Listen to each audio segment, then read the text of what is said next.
जय हिंद मेरे शेर शेरनियों, और आप सभी का स्वागत है आपके प्रीतम एकेडमी परिवार में। और मैं हूं पंकज कुमार। तो जैसा कि जो हमारा क्लासेस चल रहा है, हम लोग क्लास जो ले रहे थे, क्लास 10 का जो हमारा भूगोल का सेशन चल रहा था, वन एवं वन्यजीव संसाधन यानी कि अध्याय 2 चैप्टर 2 पे हम लोग बात कर रहे थे। तो आज का जो टॉपिक है मेरे रसगुल्लो, इस पे हम लोग बेसिकली बात करेंगे बाघ परियोजना के बारे में या टाइगर परियोजना के बारे में बात करेंगे। और इस टॉपिक से आपका बोर्ड, आपका एग्जाम नंबर जरूर देगा, यानी कि ये बाघ परियोजना आपको इस बार नंबर देगी और ये मेरा 100% दावा है। इस परियोजना से टोटल 2 टाइप के क्वेश्चन आपको देखने को मिलते हैं। पहला तो नंबरिकल क्वेश्चन आता है, 1 नंबरिकल के क्वेश्चन जितने होते हैं वो आते हैं, और दूसरा जो होता है वो लॉन्ग टाइप के यानी कि दीर्घ उत्तर के प्रश्न, 3 नंबर के, 4 नंबर के या 5 नंबर के क्वेश्चन जो है आपको देखने को मिलता ही है। तो आज का जो टॉपिक है, इस पे हम लोग टाइगर परियोजना क्यों शुरू किया गया और इसको शुरू करने का क्या कारण था और कब शुरू किया गया टाइगर परियोजना या बाघ परियोजना, और उसके लिए सरकार ने क्या क्या काम किया मेरे रसगुल्लो, इसके बारे में हम लोग बात करेंगे। तो जो लोग प्रीतम एकेडमी चैनल पे नए हैं और पहली बार हमारे चैनल को विजिट कर रहे हैं, तो मैं आपको बता दूं कि क्या करना है। फर्स्ट ऑफ ऑल कि चैनल को सब्सक्राइब करनी है और जो बेल का आइकॉन होता है उसको भी क्या करना है, प्रेस कर देना है। कारण जितनी भी फैकल्टी प्रीतम एकेडमी परिवार आपको देगी उसका आप सही से जानकारी क्या कर सकते हो, ले सकते हो। तो ये तो क्लासेस है। बाकी इस क्लास को देखने से पहले मैं बोलूंगा कि पीछे के जितने भी टॉपिक हमने इस चैप्टर पे लिया है उसको भी आप जरूर देख लो, ताकि सबसे पहली चीज कि पीछे से कंटेंट आपका पूरा होता जाएगा। और एक कहावत है ना कि अपने लक्ष्य को भुलाकर जिया तो क्या जिया, अपने लक्ष्य को भुलाकर जिया तो क्या जिया, दम है तो उसे पाकर दिखा। मेरे रसगुल्लो ध्यान से सुनना कि अपने लक्ष्य को भुलाकर जिया तो क्या जिया, दम है तो उसे पाकर दिखा। लिख दे अपनी खून से कामयाबी की लकीर, लिख दे अपनी खून से कामयाबी की लकीर, और बोल दे उस खुदा को कि दम है तो इसे मिटा के दिखा। तो मेरे रसगुल्लो, हम लोग काम करते हैं, हम लोग जो भी कुछ करते हैं हम मेहनत पाने के लिए करते हैं। और मैं आपको दावा देता हूं कि आप प्रीतम एकेडमी परिवार से जुड़े जो कंटेंट मैं आपको देता हूं, ये कंटेंट आपको और कोई यूट्यूबर नहीं दे पाएगा, ये मेरा वादा है। तो टाइम ना वेस्ट करते हुए मैं क्लास को आगे में लेके जाता हूं। तो सबसे पहले मैं बात करता हूं कि टाइगर प्रोजेक्ट क्या ऐसा कारण था जिसके कारण टाइगर प्रोजेक्ट या बाघ परियोजना हम लोग बोल सकते हैं, इसको शुरू किया गया। तो समझिएगा मेरे रसगुल्लो कि अगर हम लोग कारण का बात करें तो मेनली जो बाघ होते हैं यानी कि जो टाइगर होते हैं, हमारे पूरे क्षेत्र का, या मैं बोल सकता हूं वन का राजा होता है, क्योंकि आपको पता है ना कि जंगल में केवल एक शेर रह सकता है, ठीक है। तो बाघ जो होता है, मैं बोल सकता हूं वन्य जीव संरचना का, यानी कि जो भी वन्य जीव की पारिस्थितिकी तंत्र है, इसका मैं बोल सकता हूं एक महत्वपूर्ण जंगली जाति है। कारण समझिएगा कि ये एक तरह से मांसाहारी जानवर है, यानी कि ये मांस खाने वाले प्राणी के अंतर्गत या जीव जंतु के श्रेणी में आता है। तो अगर कभी जंगल में किसी शाकाहारी की संख्या बढ़ जाती है, बात को समझिएगा, मेरा बोलने का मतलब क्या है कि आपने खाद्य चक्र के बारे में पढ़ा होगा। तो खाद्य चक्र में बेसिकली होता क्या है कि जैसे कि एक मैं बोल सकता हूं कि सबसे पहले हम लोग घास को लेते हैं, घास को कीड़ा मकोड़ा या बकरी खाती है, बकरी को मांसाहारी शाकाहारी जीव को मांसाहारी जीव खाते हैं, और मांसाहारी जीव को भी खाने वाले कोई ना कोई होते हैं। तो अगर एक टाइम के लिए आप सोच लो कि दुनिया से जितने भी बाघ हैं, मैं क्या बोल रहा हूं, दुनिया से जितने भी बाघ यानी टाइगर हैं, सारे के सारे गायब हो जाएंगे। तो जाहिर सी बात है कि शाकाहारी जानवरों की संख्या इंक्रीज होगी। क्या होगी मेरे रसगुल्लो, शाकाहारी जानवरों की संख्या इंक्रीजमेंट होगी, जिससे एक प्रॉब्लम आएगा कि शाकाहारी जानवर क्या करते हैं, घास को खाते हैं, पेड़ पौधों को, जो छोटे छोटे पेड़ पौधे होते हैं पेड़ पौधों के पत्ते को खाते हैं। तो अगर शाकाहारी जीवों की संख्या इंक्रीजमेंट हो गई मेरे रसगुल्लो, तो कहीं ना कहीं जंगल में उत्पादित या आपके क्षेत्र में उत्पादित जितने भी घास हैं, सारे के सारे वो शाकाहारी जीव खा जाएंगे। या जितने भी नए नए छोटे छोटे पौधे उग रहे हैं जो आगे जाके बड़ा विषमकाय वृक्ष का निर्माण करेंगे, जैसे कि मान लो कि आपके क्षेत्र में एक ही नीम का पेड़ है और नीम का पेड़ आपके पास एक ही है, बात को समझना, और आपके क्षेत्र में शाकाहारी जानवरों की संख्या बहुत ज्यादा बढ़ गई है और आपको चराने के लिए केवल उसी नीम के पेड़ के पास आप लेके जाते हो, तो आप मेरे को बता मेरे रसगुल्लो, क्या नीम का पौधा जब उगेगा तो वो शाकाहारी जीव खा जाएंगे कि नहीं? आप बोलोगे हाँ सर, क्या होंगे? खा जाएंगे। तो इसीलिए कि संतुलन जो है बना रहे, मैंने क्या बोला कि संतुलन बना रहे, इसी के लिए शाकाहारी जीवों का भी रहना जरूरी है, मांसाहारी जीवों के का भी रहना जरूरी है और सर्वाहारी जीवों का रहना भी जरूरी है।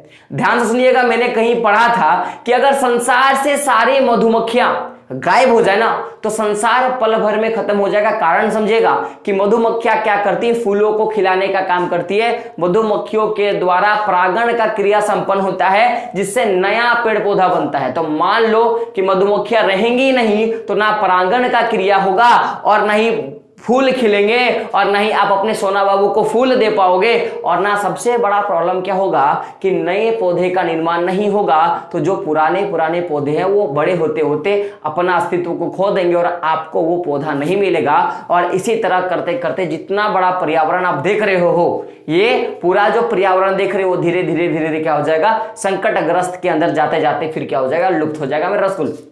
तो बाघ क्यों इंपॉर्टेंट है मैंने आपको बता दिया। अब हम लोग बात करते हैं इसके बारे में। तो मैंने क्या बोला कि वन्यजीव संरचना में बाघ जो है मेरे रसगुल्लो, वो महत्वपूर्ण जंगली जाति के अंतर्गत आता है।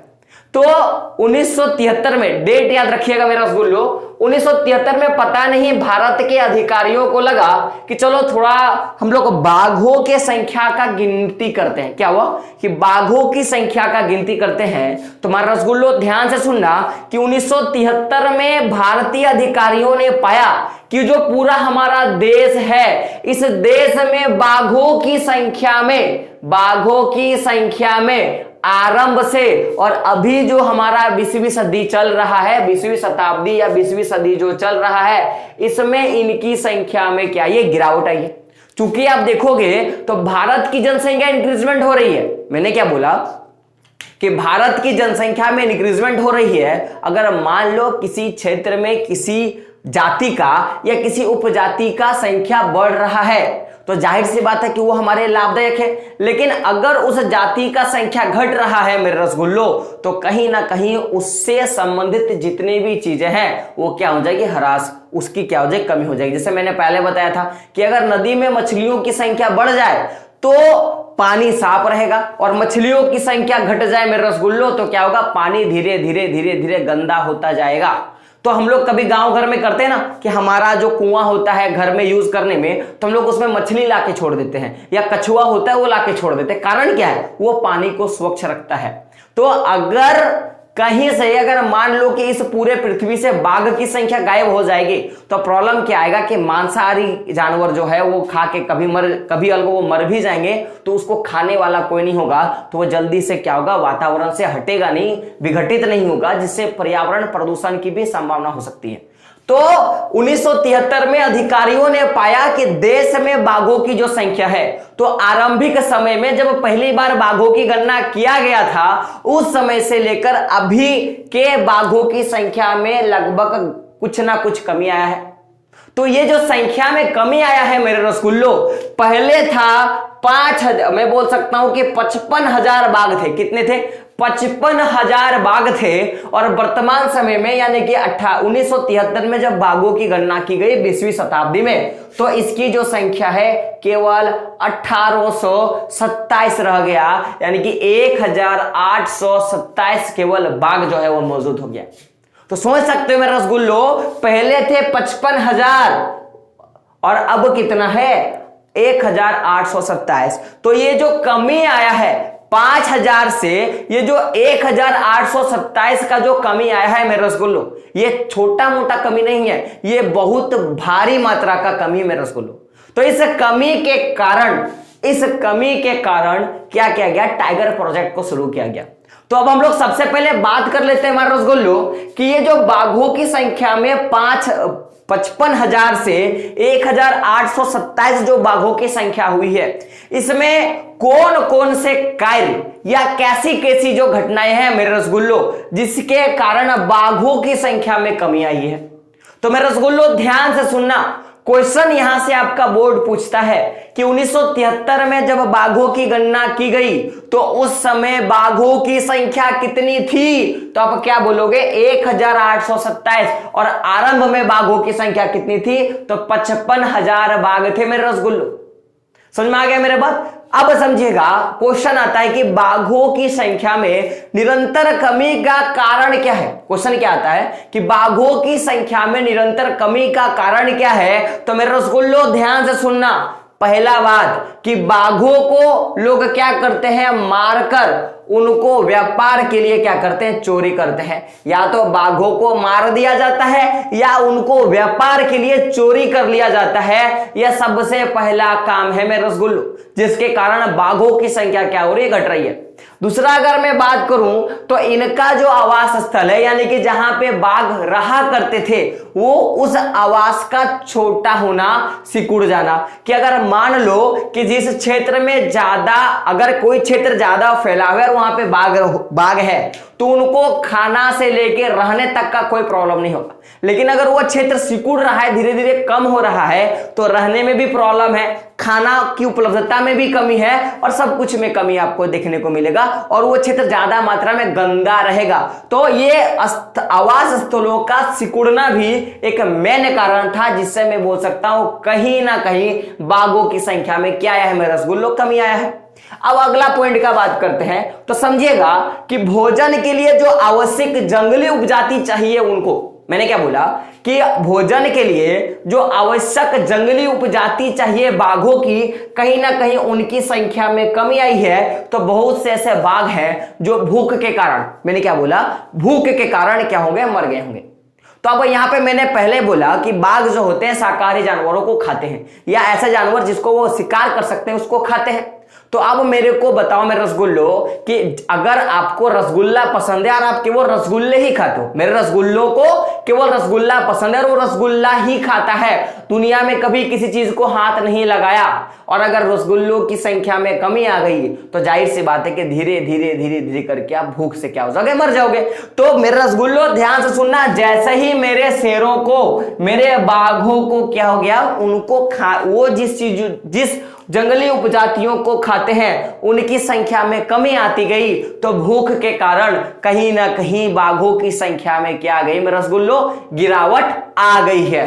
तो पहला हम लोगों ने कारण देखा बाघों को मारने का, दूसरा उनके व्यापार का, फिर हम लोगों ने देखा उनके स्थलों के छोटे हो जाने का, और फिर जो वो भोजन के लिए जो उनकी आवश्यक जंगली उपजाति है उनका कमी हम लोगों ने देखा।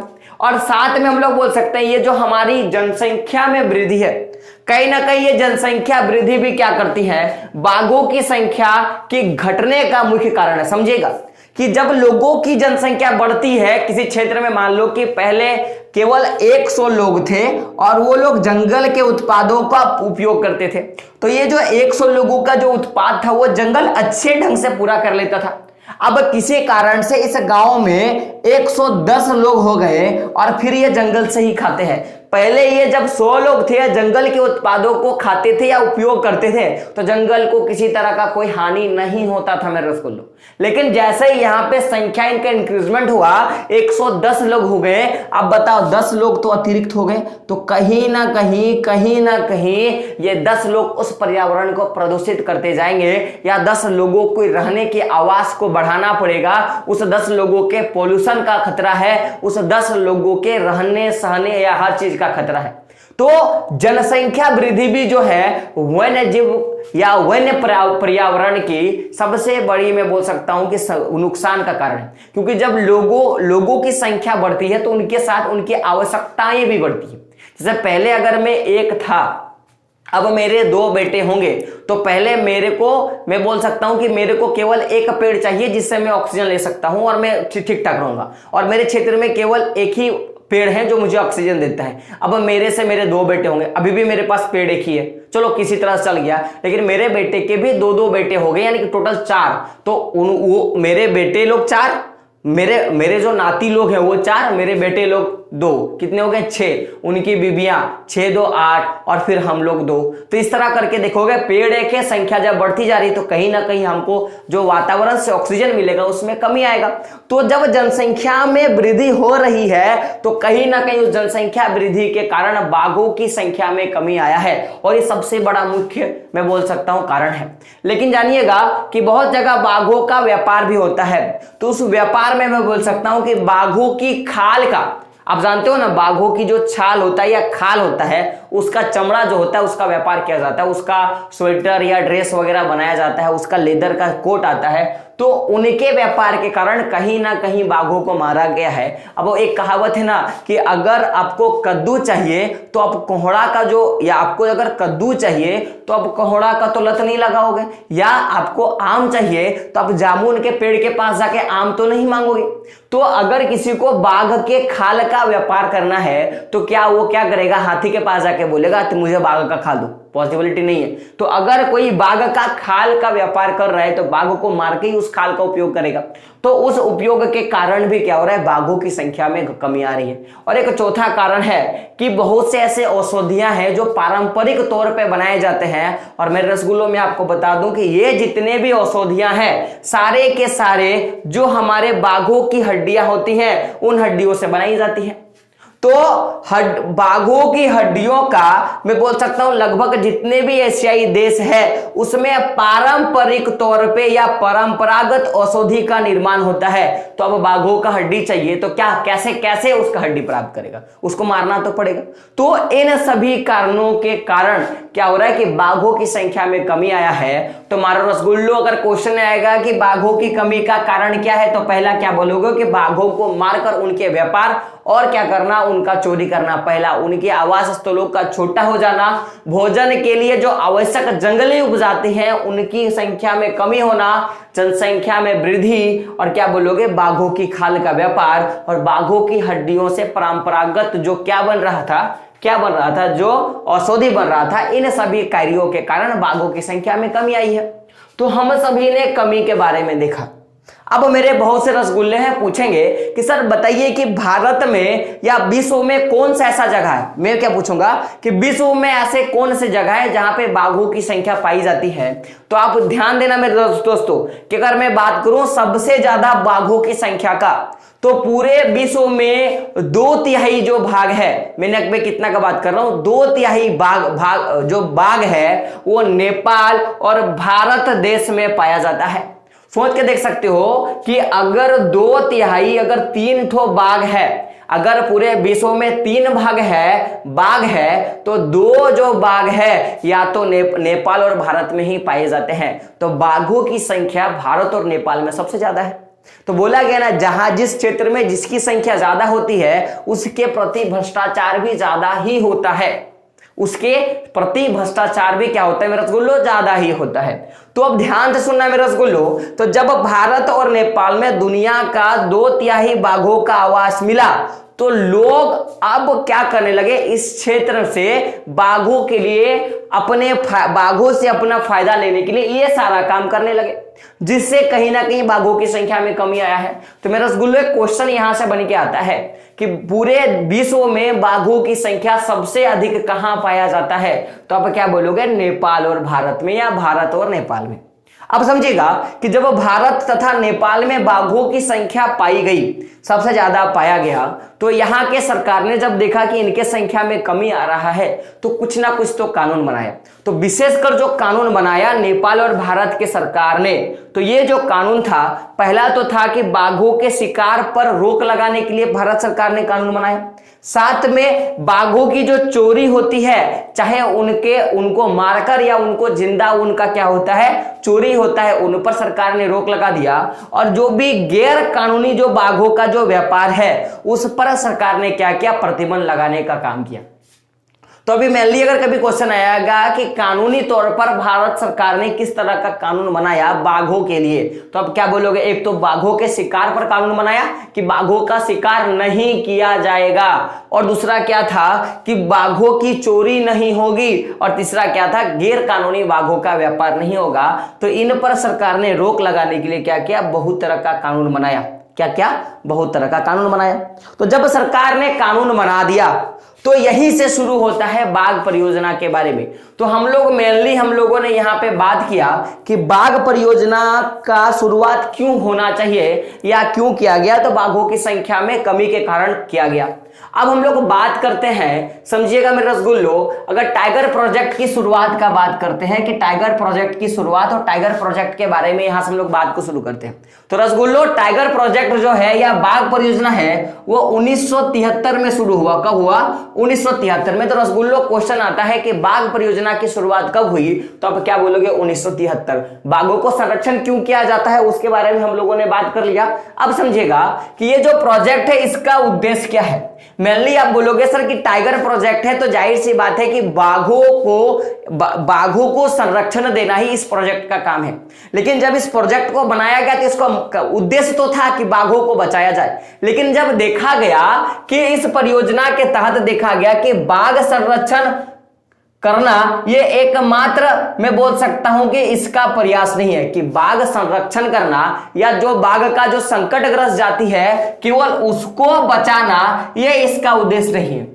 अब ये बाघ को बचाने के चक्कर में, टाइगर को बचाने के चक्कर में ये क्या करता है कि बहुत बड़े आकार में जो भी जीवित जाति है या जो भी जैव जाति है, जो भी जीवों की जाति है, उसको भी बहुत बड़े आकार में क्या करती है? रिजर्व कर देती है, उसको संरक्षित कर देती है। कारण समझिएगा कि अगर इस क्षेत्र में एक टाइगर प्रोजेक्ट का परियोजना चलाया गया कि बोल दिया कि आप इस क्षेत्र में बाघ संरक्षित क्षेत्र है, इस क्षेत्र में आप जा नहीं सकते हो, आप घुस नहीं सकते हो, तो कहीं ना कहीं इस क्षेत्र में बाघ तो है, साथ में हिरण भी हो सकते हैं, साथ में गिलहरी भी हो सकता है, साथ में मैं बोल सकता हूं बहुत सुंदर सुंदर फूल भी हो सकते हैं। तो जिसके कारण बाघ के चक्कर में क्या हो गया? बाघ को बचाने के लिए, टाइगर को बचाने के चक्कर में बहुत बड़े आकार में जो भी जैव जातियां हैं उनका भी क्या हो गया? संरक्षण हो गया।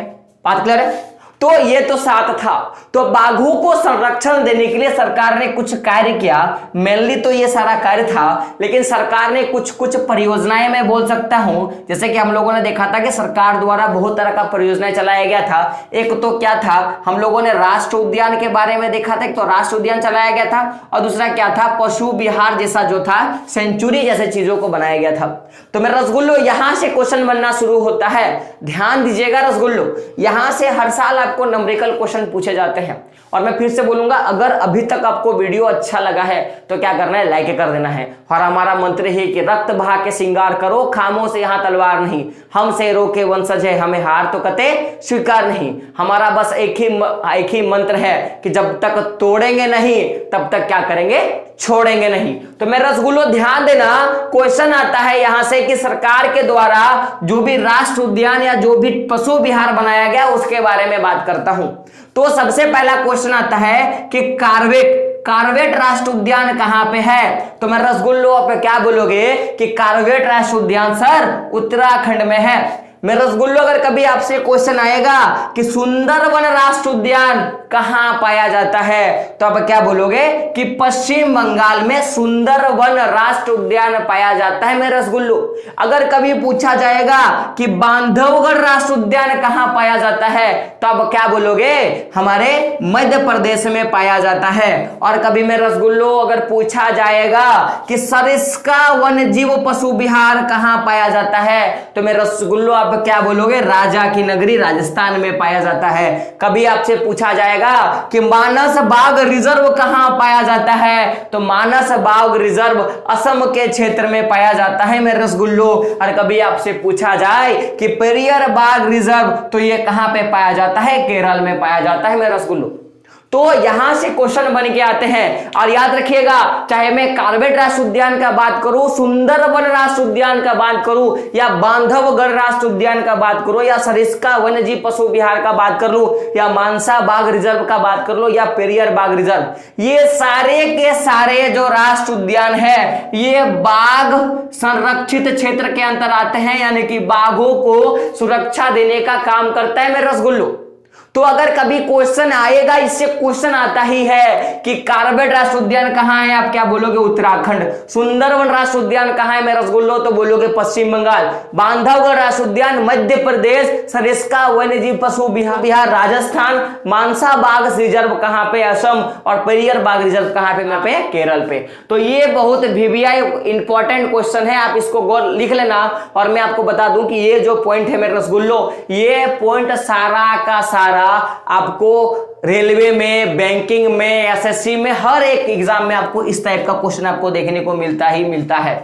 तो ये तो आप लोगों ने नोट कर लिया। मैं चाहूंगा कि पूरे चीजों को आप क्या कर लो, नोट कर लो। और मैं हर बार में एक चीज बोलता हूं दोस्तों कि मंजिल मिल ही जाएगी एक दिन। एक बात रख लीजिएगा कि अगर आप सक्सेस करते हो तो मंजिल एक दिन जरूर मिलेगा। क्योंकि किसी ने कहा है कि अगर आप 100% अपनी पूरी ताकत लगा देते हो ना, तो कहीं ना कहीं आप उस काम में सिद्ध होते हो। यार मैं बोलता हूं कि कितने बार आप फेलियर होगे, 1 बार, 2 बार, 3 बार, 4 बार, 5 बार, 1000 बार, 1000 बार, 10,000 बार, कोशिश करते रहो। We try first. क्योंकि बोला गया जब तक आप कोशिश नहीं करते हो पता नहीं चलेगा कि आप क्या होते हैं। लेकिन कभी भी रेस में दौड़ना सीखो दोस्तों। जो रेस में दौड़ता है उसको पता चलता है कि रेस में क्या अहमियत है। और जिस तरह का कंटेंट में देता हूं आपको, तो पता है कि क्या चीजें हो रही है। और एक वीडियो के साथ ये जो पूरा जो चैप्टर का टॉपिक है वो खत्म हो जाएगा। और वो टॉपिक क्या है कि हमारी जो भारतीय समुदाय है वो अपने सांस्कृतिक या परंपरागत तरीके से वनों का संरक्षण कैसे करता है, ये एक टॉपिक आता है। उससे भी क्वेश्चन आपको हर साल देखने को मिलता है।